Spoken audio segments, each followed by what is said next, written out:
Welcome to Teacher Tom Hanoi. This is a mock IELTS listening exam. Both the exam paper and the answer sheet are available to download in the video description below. You will hear a number of different recordings, and you will have to answer questions on what you hear. There will be time for you to read the instructions and questions, and you will have a chance to check your work. All the recordings will be played once only. I repeat, all the recordings will be played once only. The test is in 4 parts. At the end of the test, you will be given 10 minutes to transfer your answers to the answer sheet. Good luck. Now turn to Part 1. Part 1. You will hear a conversation between a lecturer and a group of returning university students discussing their upcoming research project. First, you have some time to look at questions 1 to 3.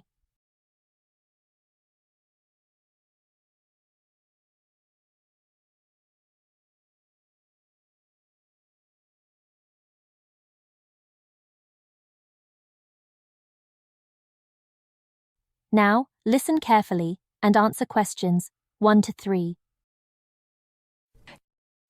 Okay, everybody, welcome back to the new term. I hope you've all had a good break and that you're keen to start on your research project. What I'd like to do this morning is to give you a chance to ask questions about the project, requirements, ways of approach, how to get help if you need it.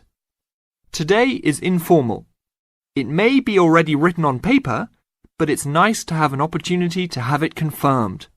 So, any questions?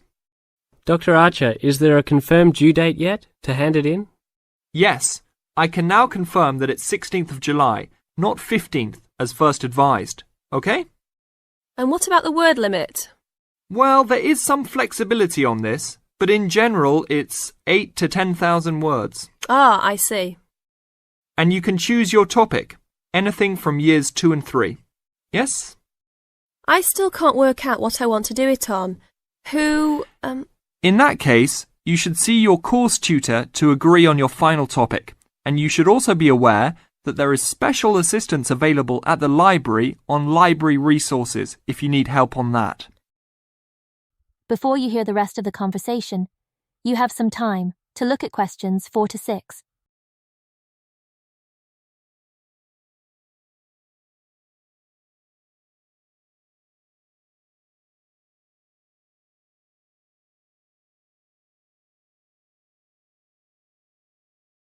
Now, listen carefully and answer questions 4 to 6. Can I just check on the deadlines for everything? Certainly. Look, let me write it on the board when each stage should be completed.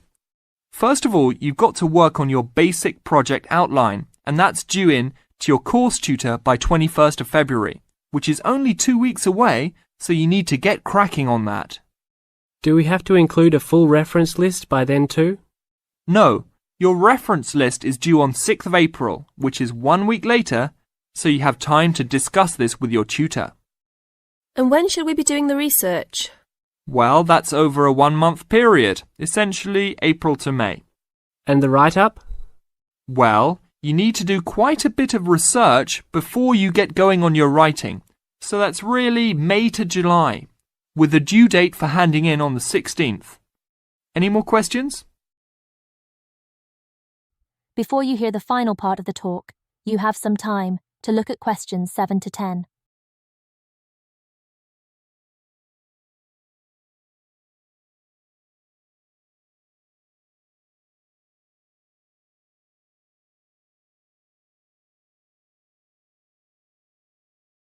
Now, listen carefully and answer questions 7 to 10.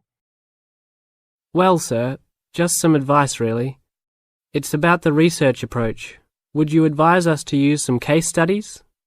Well, Larry, I know these can be difficult to arrange sometimes, but I really feel they are of great benefit in this subject. You can always talk to your tutor if you're having difficulty. Yes? I've looked over some previous research projects that are in the library. Is that a good idea, sir? I heard... Okay. I don't think you should go through them in detail, especially at this early stage, or you might end up being influenced by them more than you realise. But yes, It really is about the best guide you can have to what's required to what's expected in this type of project. Sorry, Judy, I butted in on you. That's all right. It's just that I noticed one project was a joint one. They worked together as a pair. Is that a good idea? Yes, I remember that paper.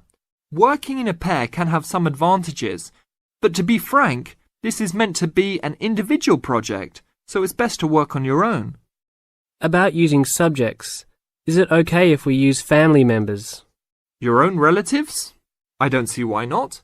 It probably offers some advantages in terms of availability, although you need to guard against possible effects on your research outcomes. So, you can if you want. Perhaps you should discuss this with your tutor if you plan to use relatives, so you can approach it in the best way. Okay, thanks. Okay then. Well, I hope we've been able to sort out a few things. You're welcome to see me at any time, or drop me a note if you have any more queries. Fine, thanks. That is the end of Part 1. You now have 30 seconds to review your answers to Part 1.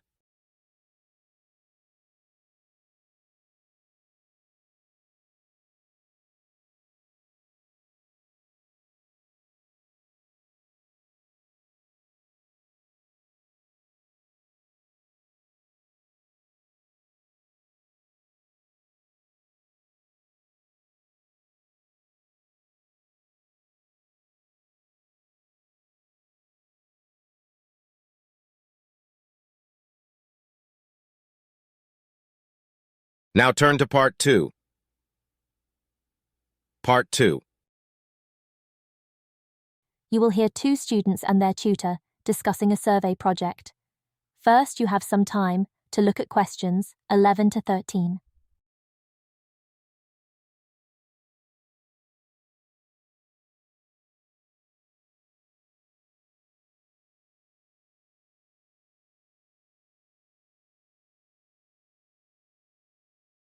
Now, listen carefully and answer questions 11 to 13.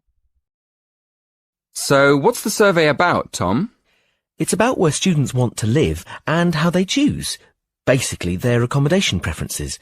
We've actually tried it out with a few students already. Okay, that sounds fine. So, to start with, how many questions have you got? 20? Is that too many? Yes, it is, really. People get fed up answering lots of questions and they stop thinking about their answers. Right, so we need to think about that again. What do you think of the first 3 questions? You want to know what affects students' choice of accommodation when they go to university? Yes, we want to find out which has the most effect. The cost, the number of rooms in the house or flat, or the distance from campus. And then we asked another question. Oh, yes? What else did you want to find out? Well, we wondered whether public transport was important. You know, not many students have cars, so it might be quite important for them to be near somewhere where they could catch a bus or train. Yeah, that's a good question. Before you hear the rest of the conversation, you have some time to look at questions 14 to 16.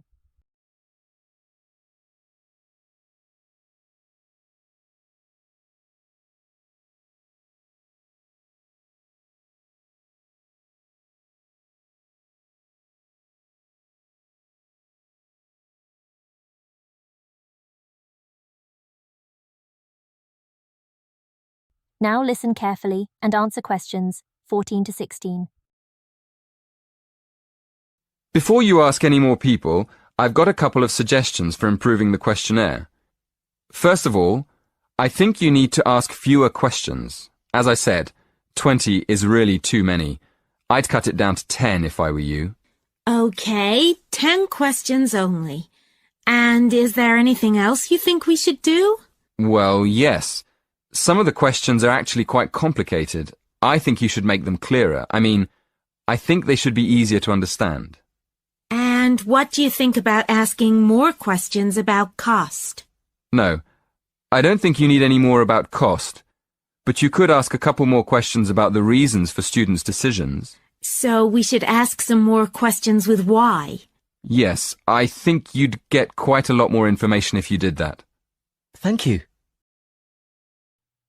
Before you hear the final part of the conversation, you have some time to look at questions 17 to 20.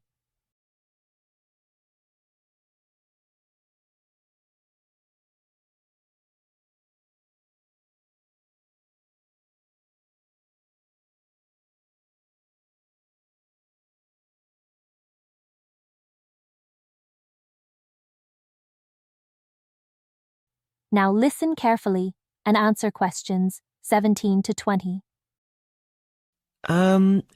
We've already got some results from our first questionnaire.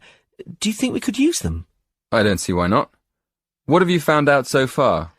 Well, the number of rooms was only important for 16% of the people we asked. It looks like a lot of students are quite happy to share a room, and even fewer people were concerned about being near a bus stop. Only 10%, in fact. I'm surprised about that. But what about the distance from the university? Well, that was quite important. Around 20% of the students we asked wanted to be close to campus. That makes sense. And what about the cost? Yeah, as we expected, the cost was by far the most important factor. More than half the students were concerned with the cost, 54% to be exact. Only 54%? I thought it would be closer to 80%.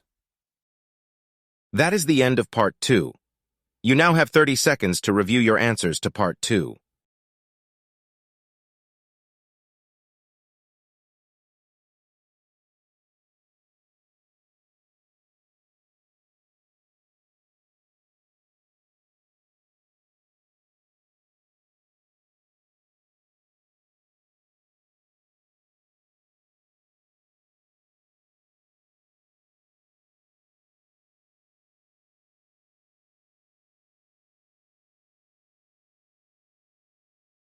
Now turn to Part 3.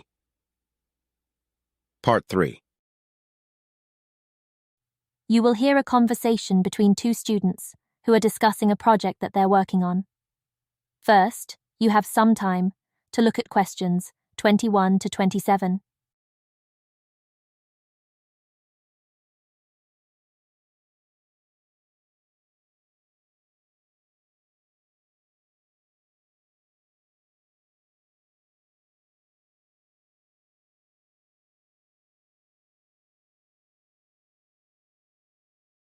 Now, listen carefully and answer questions 21 to 27.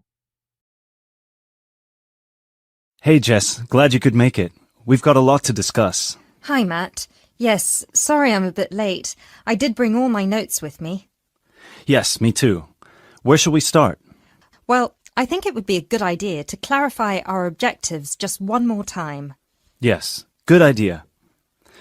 Okay, here we are. We need to record, photograph, and identify the plant species in 10 1-square-meter plots. Does it say anything about where these plots should be and how they should be laid out? Here it is. It says that all the plots need to be no more than 10 meters apart. And how do we choose them? This is the fun part. I remember this. Here we are. Make a 1-meter square frame using bamboo sticks available from the department stores. Yes, we've already done that. I know, I'm just reading the whole section. Okay. One person stands roughly in the middle of the chosen area and throws the frame. The other person uses a tape to mark out the square where the frame landed and returns frame to thrower. The thrower then turns a few degrees on the spot and throws again. The thrower must turn slightly after each throw and vary the force of the throw until after the 10th throw they are pointing in almost the same direction as the first. That sounds a bit complicated. That's only because it's all in writing. It's just a simple throw, turn, throw, turn, throw, turn until we have 10 squares. And I guess you want to do the throwing. Well, if you don't mind. I'm sure you'll be more accurate at marking the squares. Yes, I am sure I am, and I'm sure you've got a stronger throwing arm. Before you hear the rest of the conversation, you have some time to look at questions 28 to 30.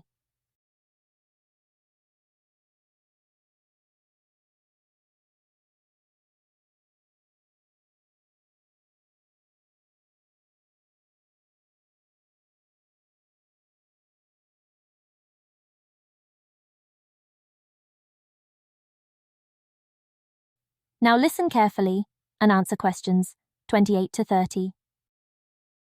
Okay, good. We've got that sorted. Now we need to decide where to go. Yes, I've been thinking about that and I've brought the map. Ah, well done. I forgot mine. Now, I've identified 3 possible locations, but they've all got some disadvantages. Okay, fire away. Well, the area around this lowland marsh could be interesting. There'll be a lot of interesting water plants here. Looks good, but what's the problem? Mainly that it's already a designated nature reserve, and I think there's already been a lot of research done here. Ah, I see. Well, I'd rather do something that's new and can be useful. I agree. That's why I identified this area further west. See, here, behind the beach. Oh yes, I see. That area there, where it's flat, but quite high. Exactly. If you look a bit further inland, you'll see that there are hills which will protect that area from strong north winds. I see. Excellent. But what's the problem? Just that it may not be very interesting. We know that the geology there is not conducive to a wide variety of plants. I agree. So what's your last idea? Well, I think this one is a bit of a winner, although I did want to show you the other 2. Look up here, on the north coast. Where? See this bay? Well, I know that there's been quite a lot of studies done here, but a bit further to the east, behind this headland. No one has ever looked at that. Well, I certainly couldn't see any studies. That is interesting. And the plant life could be a bit different because of the shelter from the wind the headland provides. Exactly. Brilliant, Jessica. That's a great idea. We'll go there. Thanks. Now all we have to decide is when is a good time. That is the end of Part 3. You now have 30 seconds to review your answers to Part 3.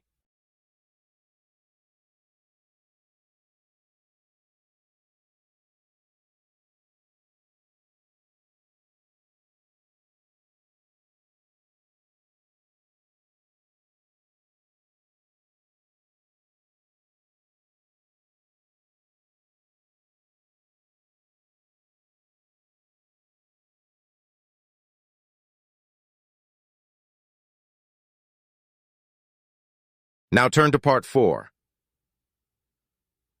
Part 4. You will hear an introduction about an eco-friendly building called the Gherkin. First, you have some time to look at questions 31 to 35.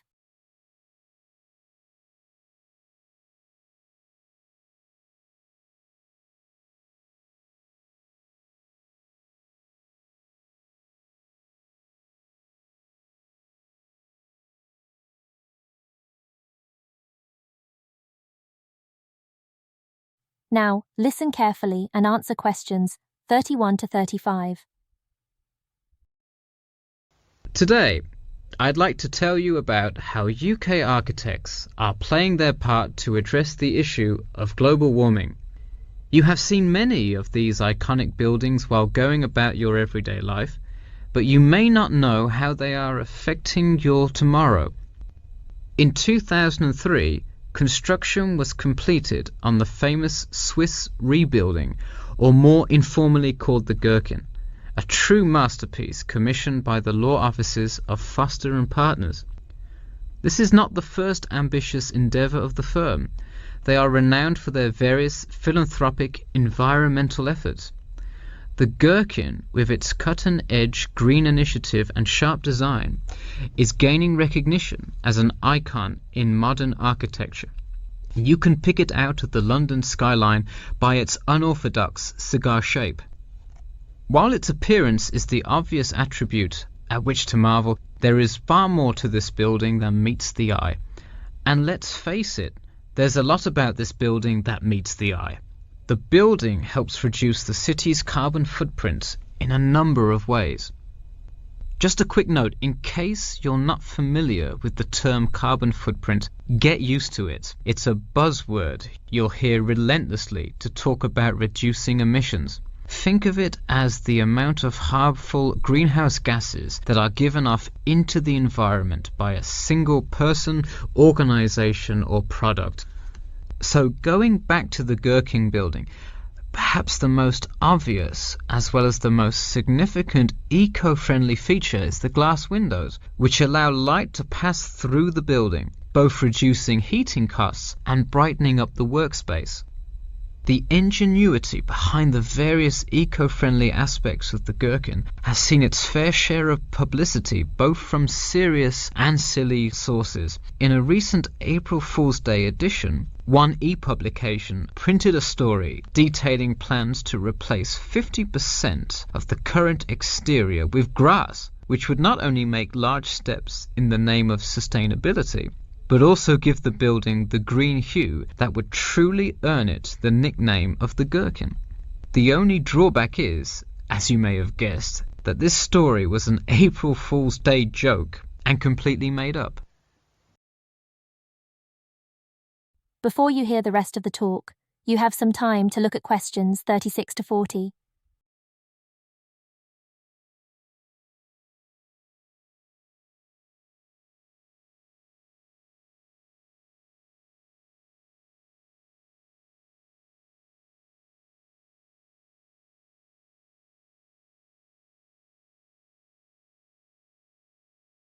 Now, listen carefully and answer questions 36 to 40. In all seriousness, though, the building is setting a new standard of design that other architects and city planners just cannot ignore. The building's bold and cost-efficient design has won a number of architecture awards, including the Stirling Prize, the London Region Award, and the Emperor's Skyscraper Award, among others. The design comfortably accommodates a large number of offices, while keeping maintenance and operation costs down, striking a superb balance between nature and the workplace. Nature is well and good, as long as the weather is nice outside. Given London's notoriously bad weather, the architects knew they must devise a quality temperature regulation system, and that they did.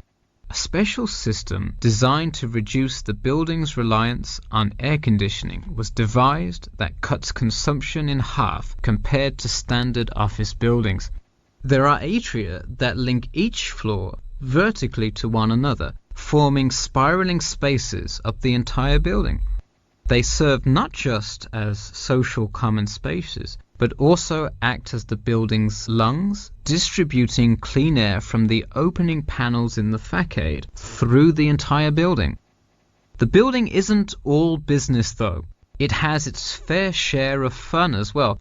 At the very top, a club room offers a picturesque entertainment spot for company functions, private parties, etc., with a breathtaking panoramic view of the city.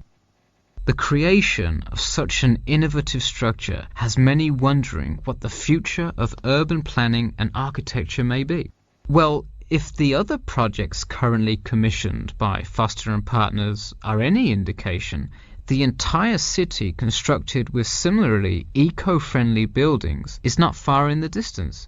The Masdar City development aims to create a desert city that produces zero waste and removes as much carbon dioxide from the atmosphere as it puts in, a huge feat in protecting our Earth. The Gherkin is a truly impressive feat, yet it is not the only one worth noting. Now to move on to another green initiative, I'll tell you about the Eden Foundation building found in Cornwall. That is the end of Part 4. You now have 30 seconds to review your answers to Part 4.